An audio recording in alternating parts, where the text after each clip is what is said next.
पुराने समय की बात है। गांव में धनीराम नाम का एक किसान रहता था। उसके पास 4 लड़के थे। धनीराम अपना घर चलाने के लिए अपने खेत में कृषि कार्य करता था, लेकिन धनीराम के चारों लड़के बहुत ज़्यादा आलसी थे। वह कभी भी खेतों में काम करने के लिए नहीं गए थे।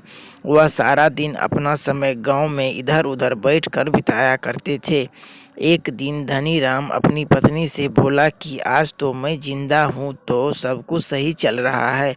मेरे बाद कौन खेती करेगा? हमारे बच्चे ने तो आज तक खेतों में कदम तक भी नहीं रखा है। धनीराम की पत्नी ने इस पर कहा कि कोई बात नहीं, धीरे धीरे काम करने लगेंगे। इस तरह से धीरे धीरे समय गुजरता जा रहा था। एक दिन धनीराम की अचानक से तबीयत खराब हो जाती है और वह बहुत ज़्यादा बीमार पड़ जाता है।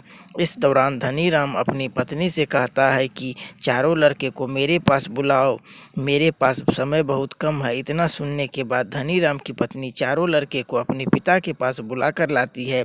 धनीराम इस बात से बहुत ज़्यादा चिंतित था कि उसके बाद उसके लड़कों का क्या होगा। इसीलिए उसने अपने चारों लड़कों को पास बैठाकर कहा कि मेरे पास जितना भी कमाया हुआ धन था, मैंने वह सारा अपने खेतों के नीचे दबाया हुआ है। जब मैं इस दुनिया में ना रहूं तो मेरे बाद तुम खेतों से दबाया हुआ सारा खजाना निकाल कर आपस में बांट लेना। इतना सुनने के बाद धनीराम के चारों बेटे बहुत खुश हो गए।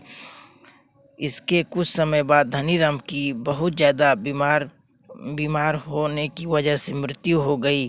धनीराम की मृत्यु के कुछ दिन बाद उसके चारों बेटे खेत में दबे हुए खजाने को खोदने के लिए निकल गए। खेत में पहुंचने के बाद चारों बेटों ने पूरा खेत खोद डाला, लेकिन उसमें किसी को भी खजाना जैसा कुछ नहीं मिला। इस बात से वह चारों बहुत खुश हुए, बहुत निराश हुए और उन्होंने घर आकर अपनी माँ से कहा कि पिताजी ने खेत में जो खजाने के बारे में बताया था वह एक झूठ था। हम चारों ने पूरा खेत खोद डाला, लेकिन हमें खेत में कोई खजाना नहीं मिला। यह सुनकर उसकी माँ बोली, तुम्हारे पिताजी तुम्हारे जीवन में यह घर और खेत की कमाया है। अब तक तुमने इतनी मेहनत करके पूरा खेत खोद ही दिया, तो अब उसमें बीज भी डाल दो।